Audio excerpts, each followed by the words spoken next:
이번 보고서는 신세계 그리고 동원 시스템즈입니다.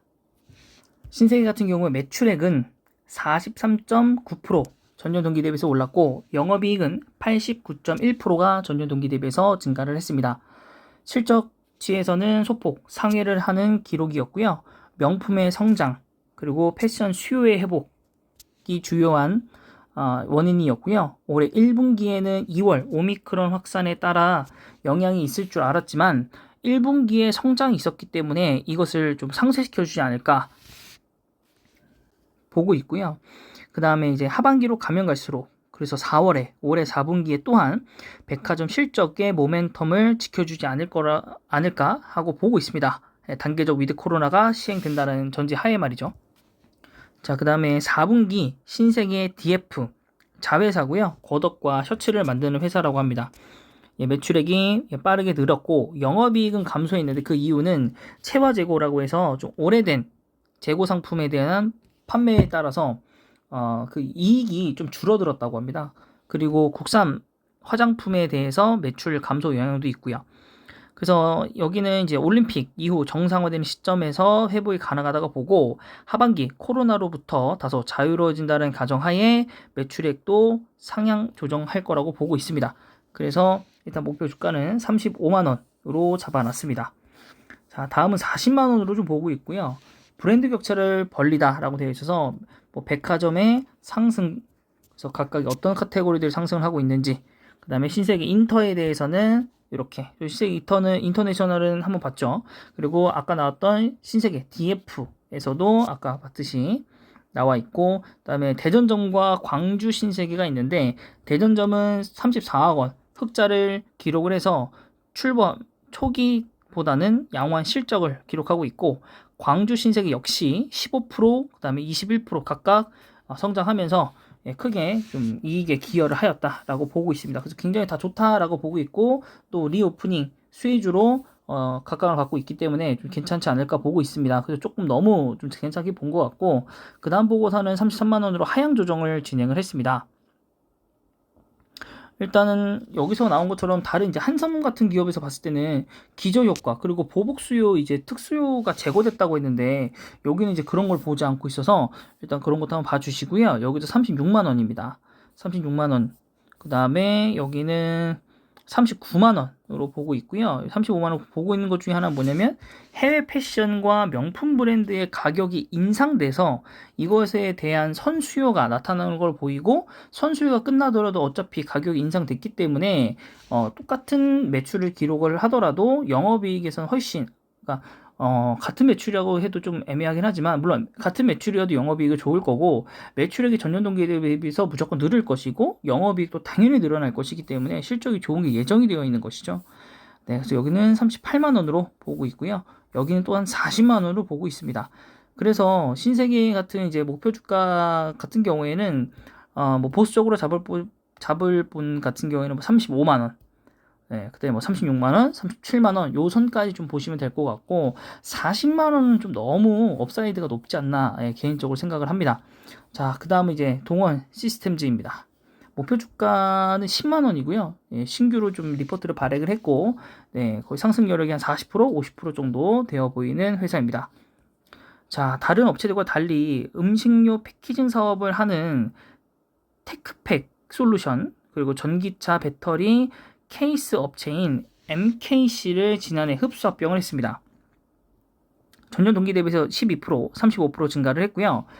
인상 단가가 연중 내내 반영이 되면서 영업이익률도 올라가면서 턴어라운드를 만들었고, 순이익도 87% 급증을 했습니다.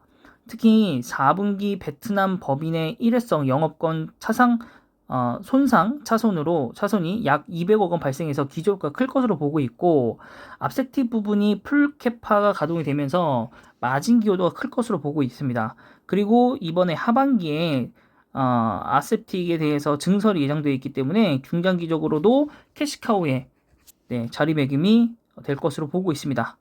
자, 배터리 사업은 알루미늄 박, 그 다음에 원통형 배터리 케이스, 그 다음에 파우치 셀 소재인데요. 납품 허가를 받아서 삼성 SDI 공급을 시작을 했고요.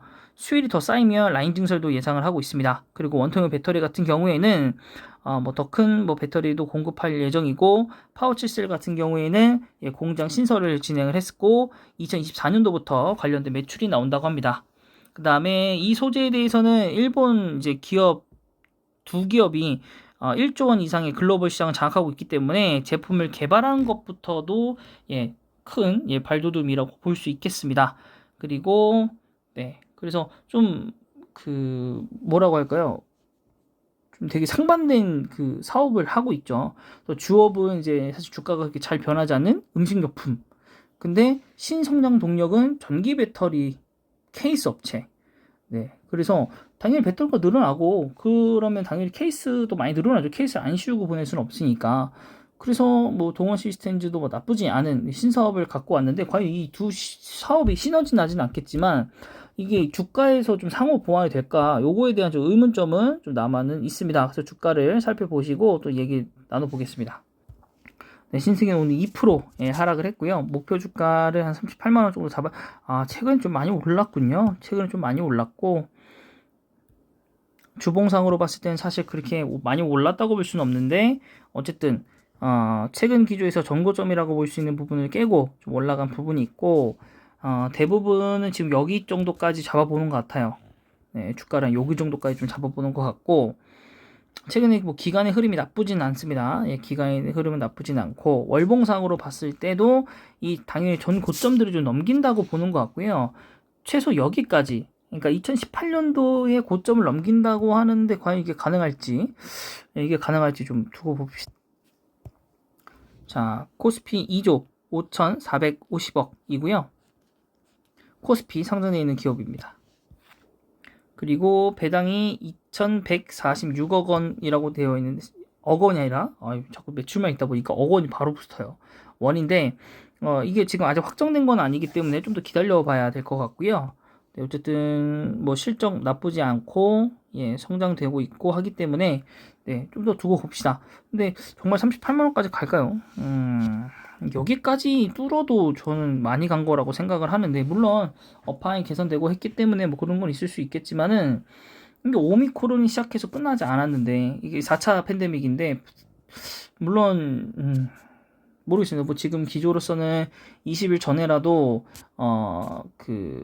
영업 제한이라든가 뭐 일부 활동들을 풀 수 있다, 언제든지 풀 수 있다라고 지금 언론에서 나와 있는데, 정부 기조가 만약에 그게 된다고 하면 당장 내일 월요일이라도 충분히 올라갈 수 있는 이 여지는 남아 있고요. 시장이라는 거 색깔은 언제 바뀔지 모르는 거니까, 이제 뭐 2월 끝나가면 갈수록 실적 발표가 다 모든 기업들이 끝나기 때문에 그 이후부터는 다시 새로운 모멘텀 혹은 새로운 실적들을 보고 갈 예정이라서, 뭐 신세계가 더 잘 갈 수 있다 없다 뭐 그런 거는 이제 좀 예상하기가 좀 쉽지는 않을 것 같습니다. 그 다음에 동원 시스템. 그래서 그 인터넷으로 사고 팔 수 있는 그거를 좀 빨리 입법을 해가지고 개선을 좀 해보면 신세계라든가 호텔신라 쪽에 면세품 파는 회사들이 도움이 되겠죠. 동원 시스템즈는 오늘 6% 떨어졌고요. 6% 떨어졌고, 아무래도 오늘 좀 하락장이다 보니까 좀 높이 올라간 종목들은 조금 다 좀 조정을 좀 받는 것 같고, 여기도 최근에 되게 많이 올라왔었죠. 최근에 되게 많이 올라왔기 때문에 조정을 좀 줬던 것 같고, 월봉상으로 봤을 때도 되게 급하게 한 18,000원짜리가 5만원, 6만원 3배 올랐다가 떨어지고 다시 올라갔다 떨어진 거기 때문에 뭐 다시 또 올라갔다 떨어질 수도 있지만, 뭐 그 고점이 낮아지면 안 될 텐데, 고점이 낮아지기 시작하면 좀 꺾여서 뭐 여기까지도 내려올 수도 있을 것 같습니다. 그래서 한번 보시면은 매출액이 뭐 의미 있게 크게 늘은 건 없지만 영업이익이 크게 늘었고, 또 올해 이제 기조가 좋게 된다면 더 이상의 600억, 한 570억이니까 한 300, 400억 정도는 벌어야 되는 게 과연 가능한가 싶고, 그래서 동원 시스템즈 같은 경우에도 좀 주의가 좀 필요합니다. 그래서 여기는 당연히 좀 떨어지면 사볼 만한 기업은 맞는 것 같아요. 뭐 신성장도 있고 한데 좀 어색하신 분들도 있겠지만은. 그래서 이번 종목은 여기까지고요. 보고서는 여기까지고, 영상이 마음에 드셨다면 구독과 좋아요 그리고 댓글까지 부탁드릴게요.